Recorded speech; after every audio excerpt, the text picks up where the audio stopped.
All right. Good morning. My name is Kyle. I've been coming to Horizon alongside my wife and daughter for the last 6 months. As you hear in my testimony, my story is about new faith. So when Ryan reached out to me, I was very surprised as I didn't think my story was worth telling. But through this process, I have found healing and I have found clarity. So thank you for giving me this opportunity. I want to start by telling you something about dry wood. It doesn't burst into flame on its own. It sits there, not dead exactly, but not alive either. That's the best way to describe my soul for most of my life. Dry, quiet, waiting for something I couldn't name. And God, in his infinite creativity, decided to use a Jim Carrey movie to set it on fire. I know, I'll get there. But to understand why that matters, to understand why a Tuesday night on my couch became one of the most important moments of my life, I need you to take you back to the beginning. My father grew up without a father. My mother grew up in the Philippines, raised mostly by housemaids, as her father left them at a young age. She came to America at 18 in hopes for a better life. She married my dad at 20 and then had me shortly after. By the time I was a toddler, my parents got divorced. My mother did not fight for custody, and I went to live with my father. And I saw my mother every other weekend. Over the course of my childhood, my father remarried, divorced, then remarried again. My mother also remarried and divorced twice more. By the time I was old enough to understand the word family, mine had changed shape so many times I stopped expecting it to stick around. My parents were not taught how to love well. They were just loving the only way they knew, from a place that had never been filled. And I grew up inheriting that same emptiness. Most of my childhood was spent at my father's house, a place where I felt like I never truly belonged. His current wife made it clear early on that she had no intentions in help raising me, even though I was just a kid in middle school. My father never pushed back. He never stood up for me. He never sat me down or talked to me about life or emotions or what it meant to grow into a man. I don't say that to shame him. I say it because it's the truth of what I carried. By high school, I was eating dinner alone in my bedroom, not as punishment. It was just easier than sitting at a room where I felt invisible.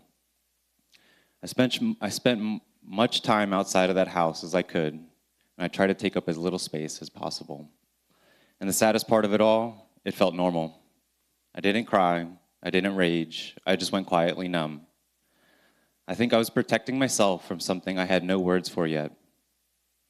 In college, I struggled to form friendships, I struggled to find people I could relate to. I didn't know who I was, and I never stopped to look. I spent time in the library or playing pickup basketball at the gym, both places where I could easily exist and blend in with the crowd.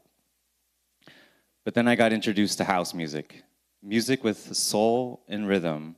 It moved through me in ways no other music ever had. I immediately felt connected to it, and for a while, I felt alive.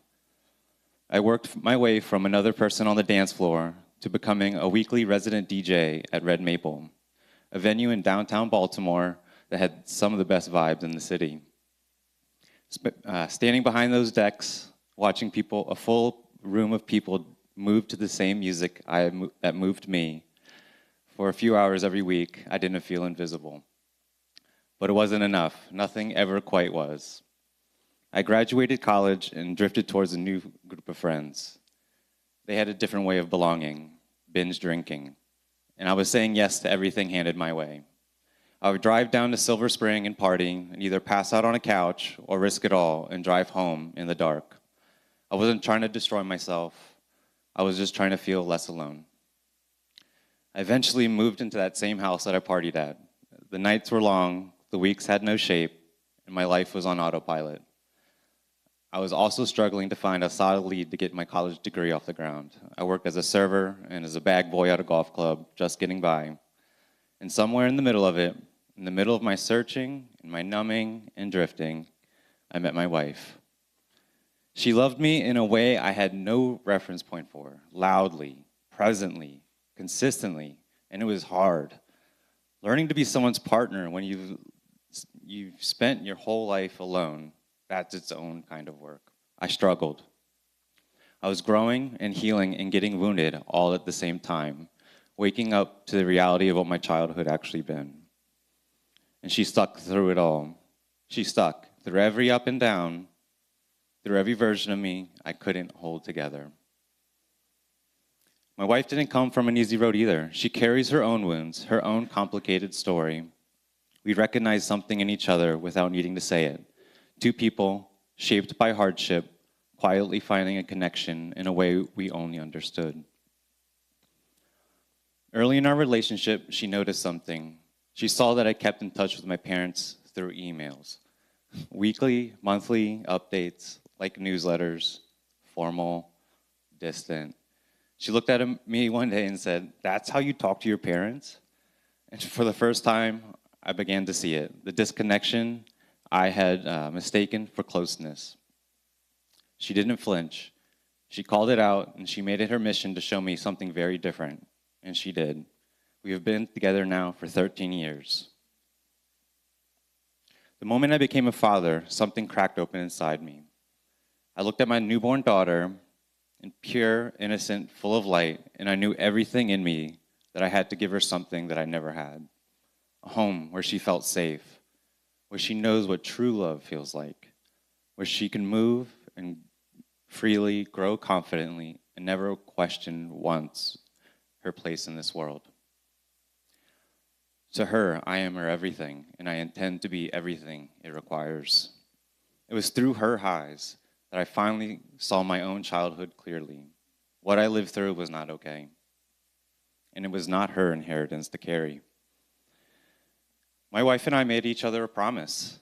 Whatever we carried in, we were not passing on. And she will never eat dinner alone in her bedroom, wondering if she belongs. For the past several years, my wife and I have been living through something that continually humbles us. A fertility struggle that reminds us every single day that there's things in this life that we are simply beyond our control. Every month has a shape to it. Hope building quietly in the first weeks, then the waiting and the crash. Again and again, every month, the hope is always there, and every month, the answer was always the same. We are people who like to feel in control, and here was something we could not fix, could not schedule, could not will into being, no matter how hard we tried. We were tired, and we were quietly, desperately hungry for something bigger than ourselves. We just didn't have the word for it yet. One evening, my wife and I sat down, and after an eternity of scrolling through endless movie titles, we landed on Bruce Almighty, which is more of a compromise than the epic movie we intended to find. Neither of us had a relationship with God at the time, so we went into this expecting nothing, just two tired people on a couch looking to drown out the noise. If you haven't seen it, it's a comedy about a man who gets the power of God and realizes very quickly that he has absolutely no idea what he's doing with them. A man who wanted to control everything. A man exhausted by his own emptiness. A man who finally, in the end, stops fighting and surrenders. But somewhere in that film, something happened to both of us at the same time, in the same room, that I still don't have perfect words for. It was like watching a story about me, about us, about every person who has ever gripped the wheel so hard their hands went numb, convinced if they just tried harder, pushed longer, planned better, that they could run the universe in their own terms. And somewhere in the stillness of that room, something that had been dry inside me for over 30 years caught.